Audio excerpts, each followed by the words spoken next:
Bismillahirrahmanirrahim. Assalamualaikum warahmatullahi wabarakatuh. Alhamdulillah, puji dan syukur senantiasa kita panjatkan kepada Allah Subhanahu wa taala, Zat pencipta semesta alam, Zat pencipta manusia, dan tentu Zat yang kelak nanti akan membangkitkan kita kembali sebagaimana Dia telah menghidupkan kita, dan semuanya itu mudah baginya.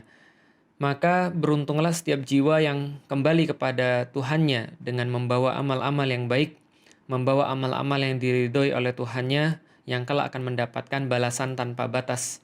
Dan sangat rugi orang-orang yang kembali kepada Tuhannya, jiwa-jiwa itu yang menyesal, jiwa-jiwa itu yang tidak mendapatkan kebaikan-kebaikan di akhirat kelak.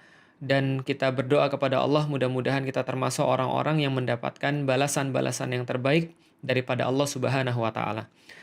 Alhamdulillah teman-teman sekalian yang insyaallah dirahmati Allah, kembali lagi dalam ngaji jomblo. Dan ini adalah part yang keberapa ya? Nanti teman-teman hitung sendiri aja. Yang jelas kemarin kita sudah bahas tentang part 102 tentang nikah. Jadi part nikah sendiri itu sama ini nanti ada 3. Berarti ini sudah nikah 103. Yang kemarin-kemarin sudah ada, nanti insya Allah kita coba akan runutkan semuanya, pembahasan dari yang paling dasar sampai dengan nanti yang lebih advance lagi. Nah, sebelumnya teman-teman sekalian insyaallah dirahmati Allah, kenapa namanya nggak ngaji jomblo? Apakah ini adalah untuk menghina? Enggak, saya sama sekali nggak berniat untuk menghina jomblo, karena sebenarnya jomblo itu sendiri di dalam Islam adalah kekuatan. Saya pengen cerita sedikit dulu di zamannya Utsmani, teman-teman sekalian. Itu mereka punya satu pasukan khusus namanya pasukan jomblo. Nah, jadi jangan mengira bahwa jomblo itu selalu terhina. Enggak. Di dalam pasukan Utsmani, jadi dalam struktur pasukannya itu ada satu jenis pasukan khusus namanya pasukan jomblo.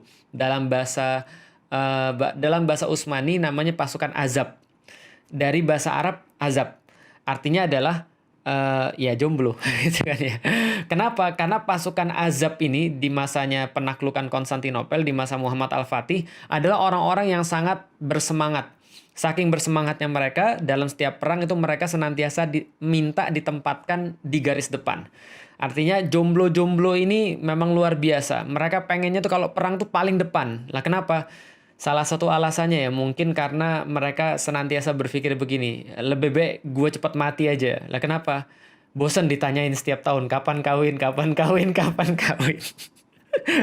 Ujung-ujungnya dihina juga ya. Enggak. Ini serius. Dalam pasukan Utsmani ada namanya pasukan azab. Apa kemudian kelebihan mereka? Yang mereka sangat punya energi ya, energik sekali, dan mereka selalu minta ditempatkan di garis depan. Itu adalah sebuah bukti bahwa jomblo-jomblo zaman dulu tuh sangat punya harga diri ya, punya pride sebagai seorang jomblo. Tapi kita nggak akan bahas tentang itu, kita akan bahas melanjutkan tentang pernikahan. Dan ini adalah materi yang saya sengaja buat untuk menjawab banyak sekali pertanyaan yang datang pada saya. Khususnya orang-orang yang sedang dalam proses pernikahan, dalam fase ta'aruf, lalu kemudian mereka pengen tahu apa sih yang kira-kira harus kita pikirkan, harus kita lisankan, harus kita rasakan atau harus kita perbuat sampai kita bisa maju ke dalam jenjang pernikahan sampai jadi. Nah, ini adalah sampai pada fase nikah 103. Saya pengen memberikan satu perumpamaan teman-teman sekalian. Kalau saya itu pergi ke Turki, itu bukan tanpa sebab. Dan ketika saya pengen pergi kemanapun, itu harus ada satu hal yang benar-benar clear.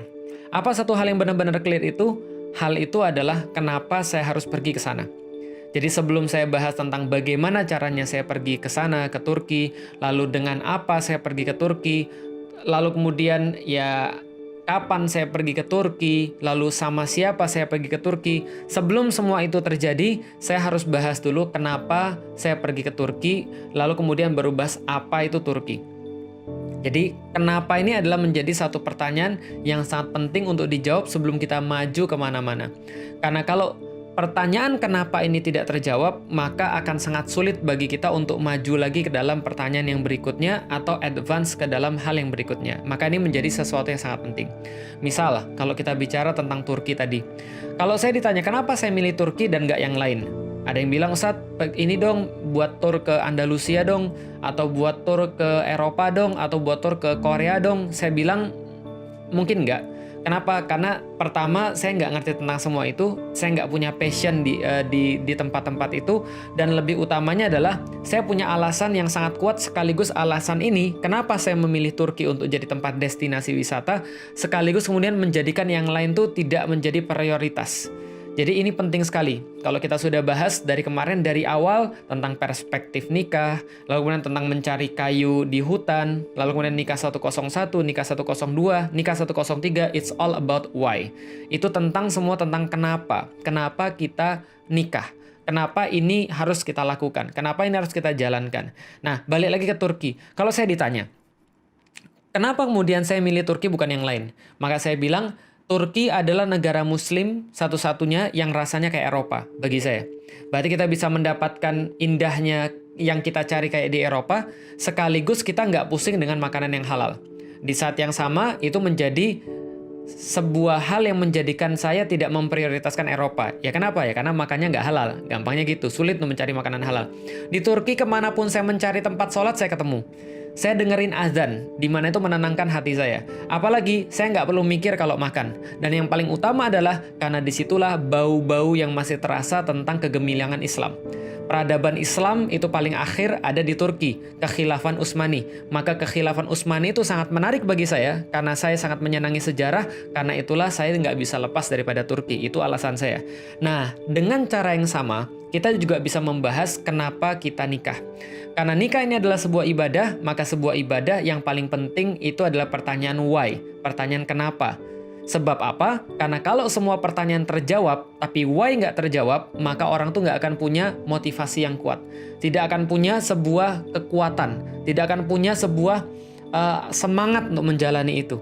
Orang tahu tentang cara sholat, orang tahu sholat itu apa, orang tahu kapan sholat itu, orang tahu bagaimana cara melakukan sholat dan dengan siapa dia harus melakukan sholat. Tapi dia nggak tahu kenapa dia harus sholat, ya sudah bablas, sholatnya nggak akan dia jalankan. Begitupun juga dengan puasa, begitupun juga dengan haji, begitupun juga dengan zakat, begitupun juga dengan menikah. Maka kalau orang tidak tahu tentang kenapa dia menikah, maka bisa jadi perspektifnya salah dan akhirnya persiapannya salah, nyarinya salah, kapan nikahnya salah, sama siapa nikahnya salah, semuanya berantakan. Nah, karena itulah kita coba bahas tentang sesi yang terakhir mengenai why ini, tentang nikah 103 ini, tentang kenapa sih kita nikah.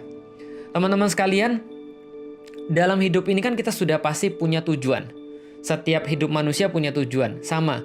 Ketika Allah menurunkan manusia, Allah juga punya tujuan bagi manusia. Yang paling gampang kalau misalnya kita, ya saya pikir tidak perlu lagi dipertanyakan tentang keyakinan kita terhadap Al-Quran. Kita yakin Al-Quran itu adalah kalamullah, kita yakin itu adalah dari Allah yang diturunkan kepada manusia untuk kemudian mengatur seluruh kehidupan manusia. Maka dari situlah kita mendapatkan salah satu tujuan hidup manusia adalah beribadah kepada Allah. Bagaimana cara beribadah kepada Allah? Allah sampaikan misalnya dalam satu statement yang paling awal bisa kita temukan di dalam Al-Quran adalah untuk memelihara bumi. Wa idz qala rabbuka lil malaikati inni ja'ilun fil ardi khalifah. Ketika Allah memaklumkan, Allah memberitahukan kepada para malaikat, sesungguhnya aku ingin menjadikan di atas muka bumi ini manusia sebagai pemeliharanya, manusia sebagai manajernya, manusia sebagai khalifahnya. Maka kita menjadi khalifah fil ard untuk memakmurkan bumi ini dan seluruh isinya. Dan ketika kita membahas tentang pemakmuran bumi ini, maka kalau gampangnya adalah semakin banyak orang baik yang ada di muka bumi ini, maka semakin baik bumi ini dan semakin baik orang-orang yang tinggal di dalamnya. Karena itulah dalam sejarah Islam, dalam sejarah ketika Allah menurunkan hamba-hambanya, rasul-rasulnya untuk kemudian menyampaikan Islam pada manusia, keseluruhannya adalah untuk supaya manusia itu bisa jadi baik. Gimana caranya manusia itu bisa jadi baik? Melaksanakan aturan-aturannya. Maka seluruh nabi yang turun, seluruh rasul yang turun, itu semuanya membawa ajaran Allah agar manusia tidak rusak. Mudahnya seperti itu. Pabrik mengeluarkan HP. HP itu kemudian dipakai orang. Selama kemudian dipakai orang, pasti ada rusaknya. Pasti ada downgrade-nya. Pasti ada ausnya. Maka pabrik juga menyediakan orang-orang teknisi yang mereka itu siap untuk dimintai pendapat, siap untuk kemudian memperbaiki ketika HP ini rusak. Nah, kalau mudahnya tadi, seandainya lebih banyak orang baik yang menerapkan aturan Allah di dunia ini, maka dunia ini akan jadi lebih baik. Bagaimana cara memenuhi dunia ini menjadi orang-orang baik? Ada yang namanya dakwah. Maka ketika Allah turunkan kepada manusia, rasul-rasulnya, misal Nabi Ibrahim. Nabi Ibrahim diutus untuk apa? Nabi Ibrahim diutus untuk membuat seluruh manusia beribadah kepada Allah. Menjadikan Ka'bah sebagai pusat ibadahnya. Sama ketika Nabi Muhammad juga, rasul yang terakhir dan Nabi yang terakhir diutus kemudian ke bumi ini untuk mengajari manusia bagaimana caranya jadi baik. Nah, dengan kata lain, wajar ketika kita berbicara tentang pernikahan, maka pernikahan ini juga salah satu cara untuk dakwah. Misal, Rasulullah Shallallahu Alaihi Wasallam itu pernah berkata, "An-nikahu min sunnati." Sesungguhnya nikah itu adalah bagian daripada sunnah saya. Itu kadang-kadang kalau dalam bahasa Arab, itu sunnati itu, bisa dibayangin ya, sunnati itu dari huruf sin, nun, dan ta. Gitu kan. Dibacanya, an-nikahu fi sunnati, kalau ada harokatnya. Kalau tidak ada harokatnya, cuma tulisan sin, nun, sama ta. Itu kalau salah baca bahaya. Kalau yang benar, an-nikahu min sunnati. Sesungguhnya nikah itu bagian daripada sunnah saya, daripada syariat saya, kata Rasulullah. Tapi kalau bacanya salah, bisa jadi an-nikahu min, ada sin, ada nun, ada ta. Sin, nun, ta, SNT. An-nikahu min santai. Wah, itu bahaya. Nikah itu santai-santai aja, makanya nggak nikah-nikah. Itu guyon. Nah, tapi kalau kita bahas tentang nikah, kata Rasulullah, nikah itu adalah bagian daripada sunnah saya. Maka siapa yang menjalankan sunnah saya, dia bagian daripada saya. Yang tidak menjalankan sunnah saya, ya berarti bukan bagian dari saya. Begitu Rasul tegaskan. Maka kata Rasul, maka berpasang-pasanganlah kalian, menikahlah kalian, karena aku kelak akan berbangga-bangga dengan orang-orang yang banyak daripada umatku. Artinya adalah apa? Termasuk kewajiban daripada orang-orang muslim memenuhi manusia yang baik di atas muka bumi. Memenuhi bumi ini dengan orang-orang yang baik. Karena kalau semakin banyak orang-orang yang nggak baik, ini bisa bahaya. Nah, bagaimana caranya untuk memenuhi orang-orang yang baik? Salah satunya adalah dengan berdakwah. Cara yang lain adalah dengan punya anak-anak yang soleh. Maka Rasulullah Shallallahu Alaihi Wasallam mengatakan, kalau mau nikah, nikahlah. Kenapa? Nanti setelah nikah, Anda bisa punya anak. Karena cara satu-satunya yang diperbolehkan oleh syariat untuk bisa punya keturunan adalah menikah. Ketika kalian sudah menikah, kalian punya anak yang banyak, maka aku akan berbangga dengan anak-anak kalian semuanya, karena insya Allah anak-anak kalian adalah anak-anak yang soleh. Maka nikah salah satu adalah kenapa kita menikah? Fitrah manusia. Ibadah paling enak, ibadah paling happy, ibadah paling ya santuy gitu kan ya. Ibadah paling ya paling ringan. Secara fitrah juga kita menyenangi perempuan, secara fitrah juga perempuan menyenangi laki-laki. Maka ketika itu kemudian kita lakukan dan itu bernilai ibadah, itu luar biasa. Inilah kemudian nikah. Pertanyaannya kemudian, ada nggak orang yang bisa beribadah tapi nggak nikah? Bisa aja. Banyak imam-imam juga yang nggak nikah. Ada orang-orang yang nggak nikah dan tetap bisa ibadah. Tapi teman-teman sekalian, tetap ada yang menjadi kelebihan orang-orang yang nikah. Kenapa? Karena orang-orang yang punya beban lebih berat, dia akan diganjar oleh Allah dengan sebuah pahala yang lebih banyak. Makanya ketika kita menikah itu benar-benar kita niatkan karena Allah. Kita niatkan nikah kita nilillah, menjadi ibadah. Ketika kita niatkan nikah kita itu menjadi ibadah, maka Allah akan jadikan seluruh kemudian segala sesuatu yang terjadi dalam pernikahan kita, seluruh aktivitasnya adalah bagian daripada ibadah kita kepada Allah Subhanahu wa Ta'ala, yang mungkin tidak akan bisa didapat kalau seandainya orang itu tidak nikah. Jadi kita bisa tahu ya sekarang ya, kenapa sih kemudian kita nikah? Karena ini adalah bagian daripada ibadah kita kepada Allah. Karena ini adalah bagian daripada memenuhi tujuan kita kepada Allah Subhanahu wa Ta'ala. Menjadi hambanya yang baik, menjadi hambanya kemudian bertakwa, menjadi hambanya yang bersyukur padanya, menjadi hamba yang bersabar kepadanya, dan kesemuanya itu ada dalam bingkai pernikahan. Ada orang-orang yang nggak nikah, mereka bisa sholat, bisa. Tapi sholatnya orang yang nikah nilainya lebih besar daripada sholatnya orang yang belum nikah. Kok bisa begitu? Karena ketika dia sudah menikah, dia membuat dirinya menjadi tenang. Saya sudah bahas kemarin. Karena kenapa? Ada satu titik dalam hidup kita, teman-teman sekalian, di mana ketika kita sudah balik, maka ada banyak sekali hal-hal yang harus di-settle down. Harus ditenangkan, harus dikendalikan. Dan itu sangat sulit mengendalikannya kalau seandainya orang tidak nikah. Karena itulah nikah itu menjadi sangat penting. Dan karena kita tahu nikah itu adalah bagian daripada ibadah, maka mempersiapkannya pun menjadi sangat penting. Ini yang menjadi perbedaan antara orang-orang yang beriman dengan orang-orang yang nggak beriman. Orang-orang yang beriman menjadikan nikahnya itu adalah sebuah ibadah. Maka dia tidak tidak ada urusan dengan cepet-cepetan.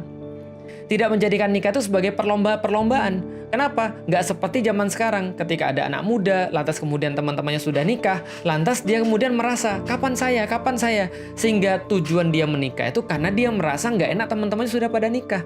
Teman-temannya sudah pada laku dalam tanda kutip, kenapa aku tidak laku-laku kan gitu kan ya? Ini menjadi problem besar. Kenapa? Karena nikah itu bukan cepet-cepetan. Bukan kemudian gaya-gayaan. Tapi nikah itu adalah siapa yang paling siap, siapa yang paling tepat persiapannya. Bukan siapa yang paling cepat, bukan siapa yang paling gaya-gayaan. Bukan. Inilah kemudian cara kita melihat. Ketika pernikahan itu adalah sebuah ibadah, pernikahan itu adalah sebuah ketaatan kepada Allah, maka kita akan mempersiapkan dengan cara yang luar biasa pula. Contoh misalnya, saya secara pribadi, saya itu nikah umur 22 tahun. Masuk Islam umur 18 tahun, nikah umur 22 tahun.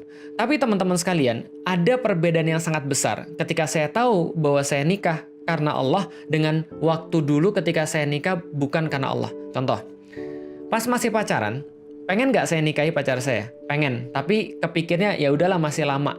Paling abis kuliah, setelah kuliah dia kerja, setelah dia kerja kita sama-sama mapan, kalau sudah nggak ada lagi yang ditunggu, baru kita nikah. Kapan nikahnya? Ya kira-kira umur 25, 26, 27, 28, 29 nggak apa-apa. Asal jangan sampai 30 aja. Kenapa? Kelamaan, gitu aja. Itu kemudian cara pikir saya sebelum saya masuk Islam. Setelah saya masuk Islam, umur 18 tahun, lalu kemudian saya belajar tentang Islam. Setelah saya belajar tentang Islam, saya jadi tahu, oh ternyata pacaran tuh nggak boleh. Ketika saya tahu pacaran tuh nggak boleh, apa yang saya lakukan? Saya langsung mau nikahin pacar saya. Saya bilang sama bapak saya, Pi, Felix mau nikah. Saya ingat banget bapak saya bilang, mesum kamu nilik. Dalam bahasa Palembang, kanji kau nilik. Lah kenapa kemudian dikatakan mesum? Karena dia nggak ngelihat kesiapan pada diri saya. Dan ketika saya berkaca 4 tahun kemudian setelah saya mempelajari Islam lagi, lalu ngomong sama bapak saya, kata-kata Pi, Felix mau nikah, ini keluar dengan cara yang berbeda, lalu kemudian keluar dengan efek yang berbeda, yang jelas ditangkap dengan cara yang berbeda. Kenapa? Persiapan itu bukan cuma lewat kata-kata, tapi lewat kemudian keseluruhan daripada diri saya. Kenapa? Karena saya sudah tahu kenapa saya nikah. Dan ketika kita sudah tahu kenapa, dan pernikahan itu seperti apa, kita sudah bisa jabarkan dengan baik, yang kita pengen capai ketika dalam pernikahan kita sudah tahu dengan baik, maka itu pasti bisa meyakinkan orang. Nah ini nanti kita akan bahas dengan lebih detail lagi tentang cara meyakinkan atau cara mempersiapkan diri atau memilih pasangan yang siap seperti apa, tapi nanti dalam beberapa materi-materi berikutnya. Tapi saya pengen kasih tahu adalah perlu 4 tahun bagi saya untuk mempersiapkan diri saya untuk mengetahui dan mempelajari bagaimana pernikahan itu di dalam Islam. Perlu 4 tahun bagi saya untuk kemudian melihat, mengubah diri saya dari awalnya cuma saya mau nikah, cuma gara-gara tahu bahwa nikah itu adalah sesuatu yang diberikan oleh syariat, di mana selain nikah, termasuk pacaran itu tidak disyariatkan dan tidak diperbolehkan di dalam Islam. Cuma sekedar itu saja menjadi benar-benar matang dan lalu bilang, Pi, Felix mau nikah dan Felix sudah siap. Itu berbedanya jauh. Ada lagi orang yang lain lagi. Teman saya lagi, ketika dia kemudian mau nikah, tapi kemudian dia ngomong, orang bisa lihat, ini dia benar-benar siap atau cuma berbicara tentang hasrat. Berbicara tentang pengen doang, berbicara tentang nafsu doang. Pernah dengar nggak sih anak-anak kecil, anak-anak yang masih SD, lalu kemudian bilang, saya mencintai dia, nanti saya mau menikahi dia ketika dia sudah gede. Kita ngeliat itu gimana? Lucu kan ya? Walaupun mungkin yang ngomong itu serius banget. Dan dia bilang, kamu jangan ngetawain saya dong, saya serius nih. Ya, iya sih, gitu kan ya. Dia serius tampaknya, tapi kan kita ngeliat dia lucu. Kenapa? Karena memang itulah kemudian ketika kita ngomong bahwa kita pengen nikah, kita tidak hanya ngomong, tapi memang kita sudah mempersiapkan karena kita sudah paham. Pengetahuan tentang kenapa saya nikah itu menjadi penting, saya mempersiapkan itu selama 4 tahun. Ustadz Salim Afillah itu pernah berbagi pada saya.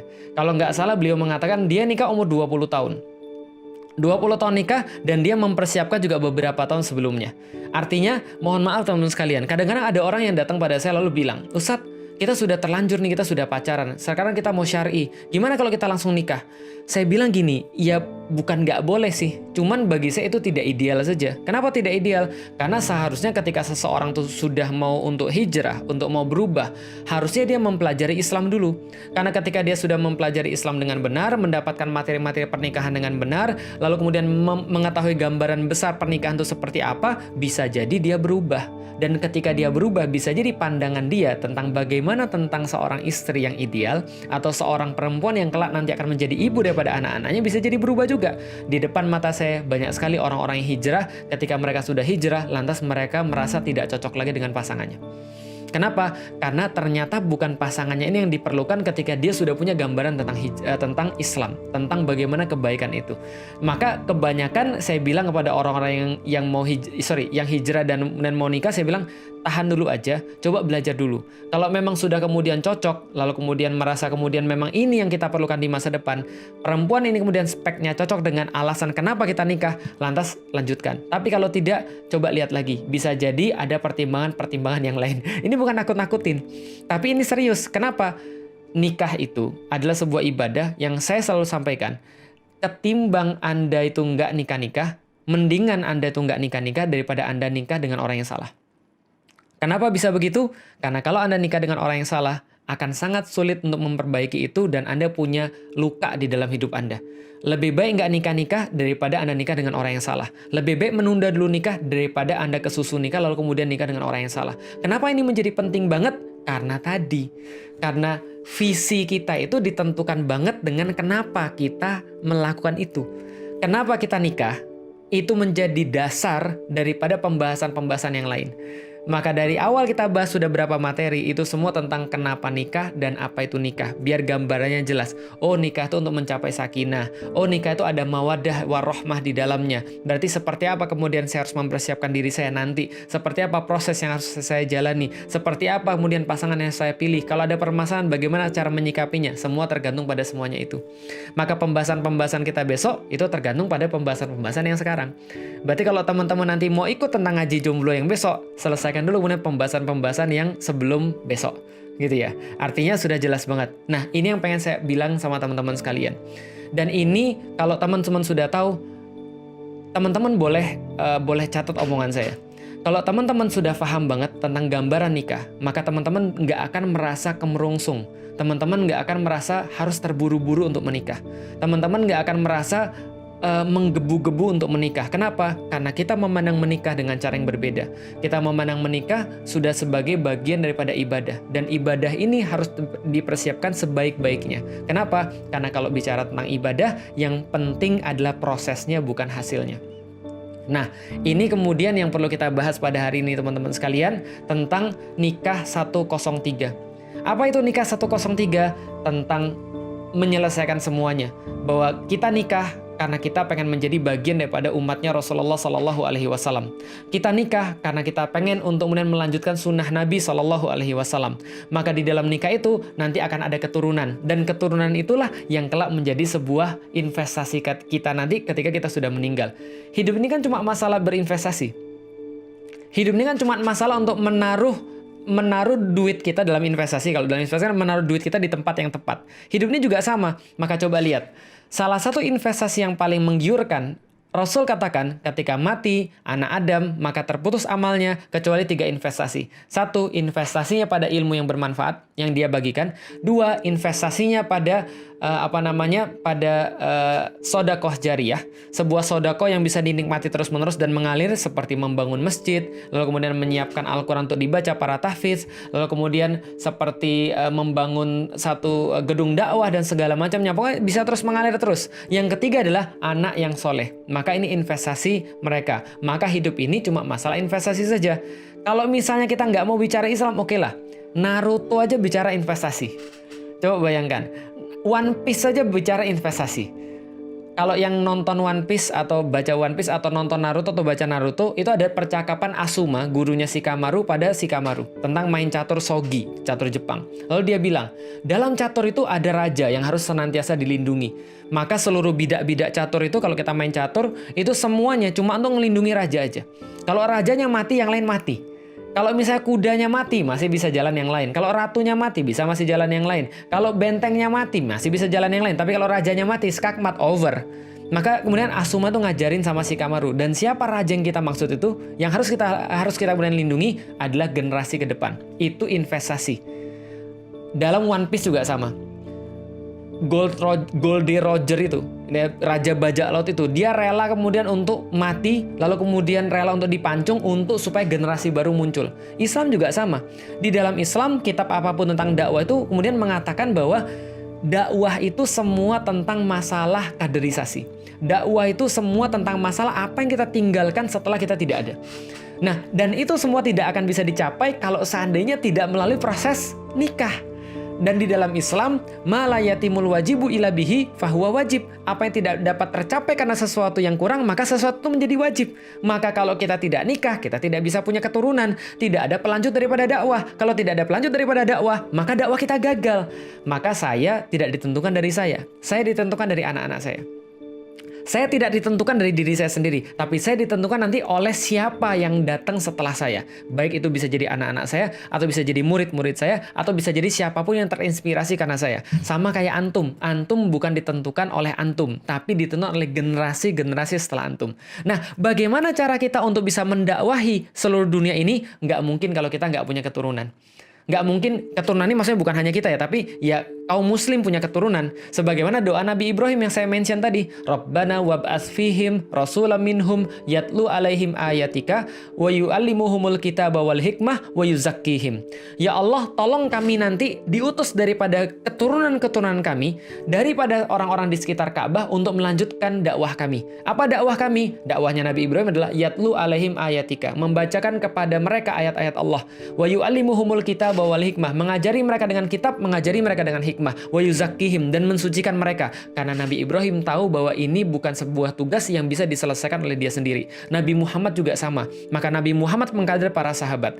Maka Nabi Muhammad kemudian mengkader orang-orang di bawahnya, pelanjutnya, keturunannya, tidak hanya kemudian anaknya, tapi pelanjutnya, yaitu adalah orang-orang yang mendakwahkan Islam. Disitulah kemudian keberhasilan kita dalam pernikahan. Jauh banget berarti membahas antara pernikahan sama kemudian kebangkitan umat. Ini serius. Lah kenapa? Karena ketika kita menikah, ingat kita bukan hanya mencari zaujah, bukan hanya mencari pasangan, tapi kita mencari mencari ibu. Dan adalah kata yang sama yang mendasari kata umat. Umat itu asal kata dari artinya ibu. Ibu itulah yang kelak nanti akan mendidik umat. Maka memilihkan ibu yang terbaik itu menjadi tugas Anda selaku para jomblo-jomblo. Dan mempersiapkan diri sebagai ibu yang terbaik itu adalah tugas Anda, yaitu adalah para jomblo. Nah, karena itulah sebagai bagian daripada mempersiapkan, inilah materi 103 tentang pernikahan. Pernikahan 103. Ini aja bisa ketemuan bagi pada hari ini teman-teman sekalian. Insya Allah nanti kalau kita bisa untuk rutinkan, kita akan rutinkan ngaji jomblo ini. Dan nanti kita akan bahas tentang banyak hal. Mohon maaf pada teman-teman yang masih bertanya dan belum dijawab. Bisa jadi pertanyaan teman-teman itu nanti akan saya bahas nanti. Karena kenapa? Karena ya insya Allah ada yang dapat. Kayak ada yang bertanya gimana kalau orang tuanya nggak setuju, lalu gimana kalau seandainya kita nggak punya uang, gimana kalau begini, gimana kalau begitu. Itu semua saya baca insya Allah. Maka kalau teman-teman punya pertanyaan, itu silahkan ditulis di komentar YouTube. Ingat ya, komentar YouTube. Karena kalau komentar di sini ini hilang. Kalau komentar di live chat di YouTube itu juga hilang gitu kan ya. Apalagi kalau cuma teman-teman pikirkan gitu kan ya, itu nggak akan bisa saya tahu. Catat tulis di komentar di YouTube. Insya Allah saya baca, walaupun nggak semua saya balas, nggak bisa saya balas. Tapi insya Allah saya baca untuk dijadikan sebagai bahan ketika saya bahas tentang besok-besok. Nanti kalau semua sudah rampung tentang ngaji jomblonya, baru kita nanti adakan sesi Q&A. Question and ask. Oh bukan ya, question and answer gitu kan ya. Itu aja teman-teman sekalian, mudah-mudahan bisa bermanfaat dan mudah-mudahan bisa menjadikan teman-teman sekalian menjadi jomblo-jomblo fi sabilillah. Menjadikan jomblo-jomblo yang tidak hanya jomblo tapi kayak pasukan azab tadi tuh loh. Mungkin kita perlu kita buat ya. Kalau saya sama Mas Cahyo, Ahmad Irsyad di Yuk Ngaji, kita punya klan Kaipang itu kan ya. Nah, itu klan zaman dulu, sudah klan pengemis. Mungkin bisa dibuat klan azab gitu, klan jomblo yang kuat-kuat dan pengen cepat mati, dan ketika di perang pengen di barisan paling depan gitu kan ya. Enggak. Insya Allah kita ketemu lagi teman-teman sekalian, semoga bermanfaat dan mudah-mudahan teman-teman sekalian dirahmati semua oleh Allah. Persiapkan diri buat Ramadan. Marhaban ya Ramadan. Mungkin beberapa waktu ke depan nanti waktu ini akan kita pakai untuk mengadakan kajian pra Ramadan, dan mudah-mudahan menjadi manfaat juga bagi teman-teman yang masih belum mempunyai pasangan, supaya teman-teman nanti mendapatkan kebaikan. Makasih banyak teman-teman sekalian. Billahi taufiq wal hidayah wa minkum. Assalamualaikum warahmatullahi wabarakatuh.